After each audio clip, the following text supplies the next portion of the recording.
Hello.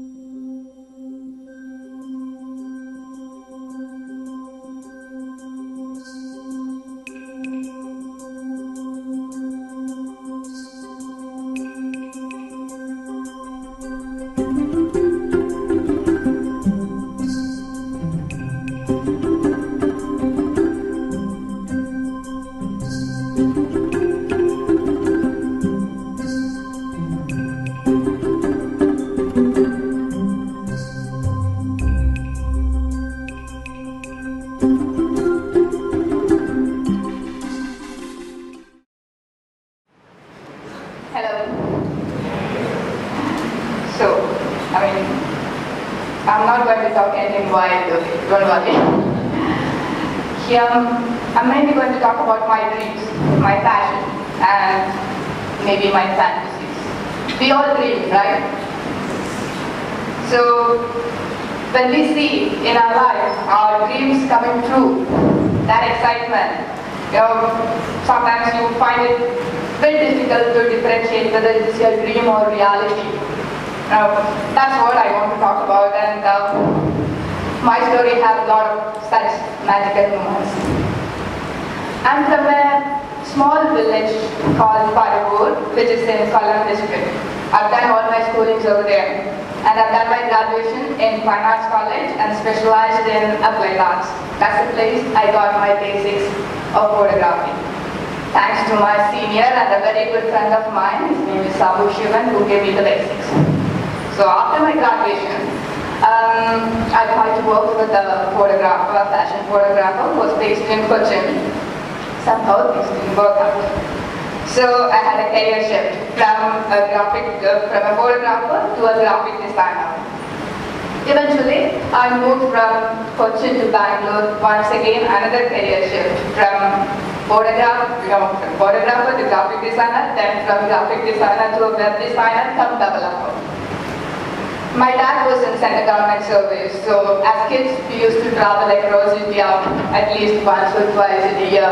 So this really helped us to develop the interest to explore places even as a kid. I think that could be one reason while I was working in Bangalore, when I see an advertisement in Times of India newspaper, an agency looking for photographers to work with cruise line. That time photography was not the thing which was kind of interesting. I find it interesting. It was the travel bit of it. The childhood dreams to explore the world. So I tried to give my shot in the interview. Thankfully got the luck and got selected.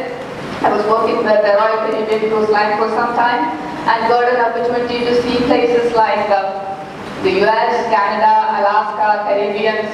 It was fabulous, seeing places one after the other.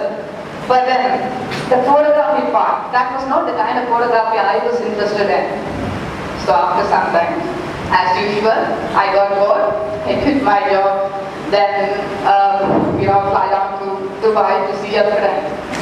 And kind of gave a couple of interviews also, thankfully, got a job back in the web in an advertising agency. Dubai and a wildlife photographer. It's kind of a bit confusing, but for me, Dubai was a turning point in many ways. I got introduced to a group called Shutterbugs Creative Forum, which was led by Mr. Arfan Asif, who is a pharmacist by profession, but 12 years plus experience in photography. So with this group, we used to, on weekends, which is Friday for us, we used to go to every fixed place and explore the possibilities of photography. That's the time I realized there are more than 400 plus birds has been recorded in the UAE, and there's a lot of opportunities for doing micro photography and even some particular species of wildlife, though I haven't done much of wildlife in Dubai. And sometimes when you try to explore a bit more of photography, this Friday morning session, which kind of starts around 4:30 in the morning and goes up to 9:30 depending on the weather condition. This session was kind of, was not enough. That's when me along with a couple of other close friends from the same circle started to explore the same places or try to find more places in and around Dubai. And we started to go do this on Friday evenings, then eventually on Saturday mornings and Saturday evenings. End of it, it's like complete weekend is dedicated only for photography. This was going like this, I think, maybe for a year or so, and this time we got introduced to we got opportunity again thanks to Facebook, Google and all, we got opportunities to see a lot of people, a lot of photographers around the world. And Stefano Rocci, a photographer based in Italy, got a chance to speak to him. He said, you can actually communicate with a bird. Not just a bird, you can actually communicate with any other form of life. But that feel should come from the bottom of your heart. That time, you create a wave and that wave can communicate a message. This is what he said. Now, though it kind of, sound like a fantasy, I really wanted to try it. And then it was this very second trip, the very next Friday, when I went for a shoot with my sister. The first bird which I spotted was a kestrel.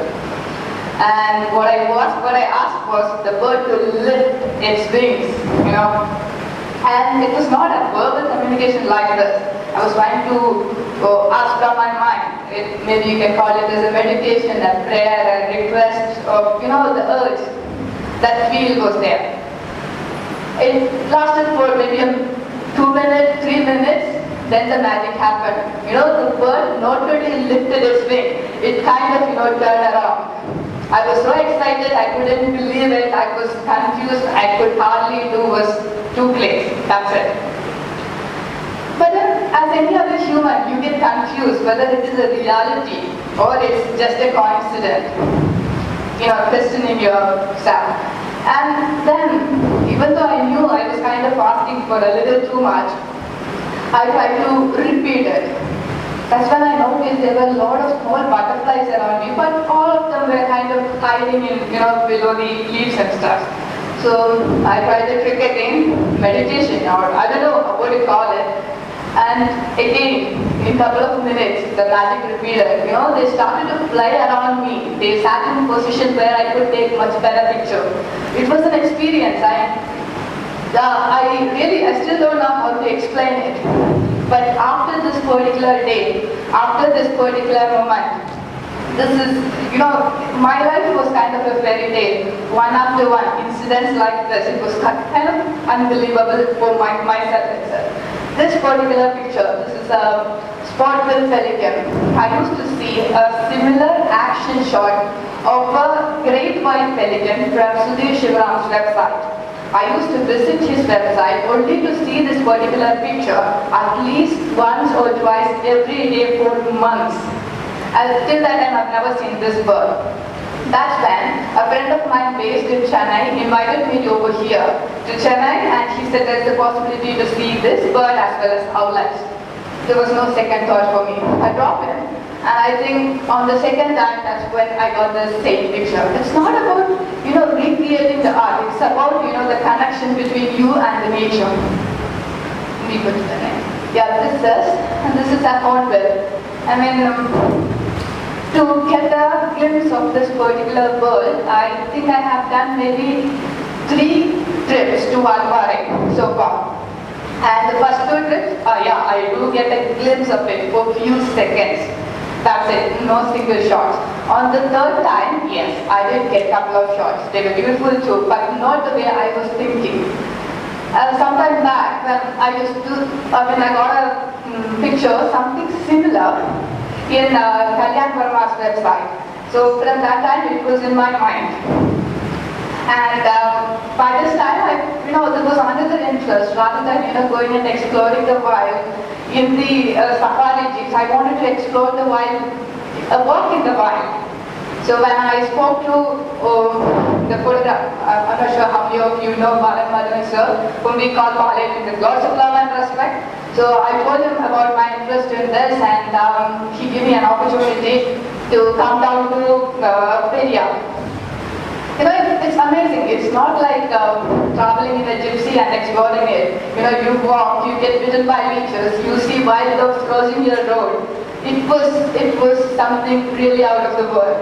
And more than that, while we were driving to Periyar, he told me there is a possibility of getting hornbills. So I told him about my dream too. So he said if that dream is from your bottom of your mind, then there is a possibility you may get it. And this is what it is. And this one, it's an Indian roller. This bird, when I start with bird photography, this is the one whom I was kind of following for almost 2 to 3 years. Yeah, this one definitely did give me a couple of nice moments even before this shot.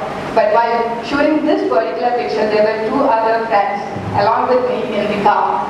So this time I was asking the bird, usually it's a mind-to-mind conversation, but for this particular one, I was asking the bird to give me something unique and something which can make a difference. It was verbal. The other people with me could hear it. And before I could even complete the sentence, I could see the bird kind of flying across towards my lens and going above my camera, above the car. And thankfully I was prepared and I got it personally. This was my first entry to National Geography. And so the next one, and this is one picture which is very close to my heart. Like any other bird or any other person who would love to shoot birds, it would be a dream to capture a kite with a fish or a snake or some other small bird as a prey. It was same for me too. This is a place near to my house. It's called Polachara. It's a 1,500 hectare wide wetland. You can see a lot of from November to Feb. This place is, you can find thousands of water birds and kites too. So I at least go around, spend around 10 to 12 days every year to this spot. And this particular time, I think this was my 11th day, and it was a rainy day. I could see them making rounds and rounds in the sky, and I had seen him going down to the water. When I was checking it through the lens, I could see it's not a fish, neither a bird, and it's a snake. Though I'm a wildlife photographer and I'm that scared of snakes. When you see it, I couldn't click the first 2 pictures. I'm disappointed, but I somehow managed to get this one. So when I showed this to a couple of my friends, all of them were kind of excited. And thanks to my best buddy, Helmi, who forced me to send this picture to this year's BBC Wildlife Contest. And this is shortlisted. Okay, it's not solely shortlisted, but still getting selected from 80,000 entries from 89 countries, definitely a push for a beginner like me. So, this is like it. It was a dream, come true moments for me. Quitting the job or, going after your passion or dream, it was a very difficult lesson for me too. But then when you're madly in love with something, or when you really want to live a life which you dream, so what do you do? Anyway, I did my job. And last September 2013. Thankfully got some small jobs after that on freelance basis. And at the time, a couple of my friends, from the closer itself, with the same interest. We started a small company called Why Not Escapades. This is about we take a group of people, like 10, small groups always, to different beautiful destinations around the world and give them training on site on photography, different types of photography. Along with this, we also have one more conservation project which is called Shades of Life. The idea is if one person can plant one tree and take care of it, imagine all of us are going to do it around the world, how beautiful it will be, how can it help our system. This was the intention, and it started 18 months back by one of the partners in Vino and a great friend Kimchi. Currently, in last 18 months, we have planted more than 35,000 trees across the world. So, that's where we are. And this is where my dreams have led me till this time. Now the future, I really would like to witness some more unforgettable moments in the wild, and I would like to give down my share in the form of conservation. I'm not saying I'm a great conservationist as of now. I really hardly know the basics of it as well. But then in future, I definitely want to get involved in more conservation works and want to explore more why. Thank you so much.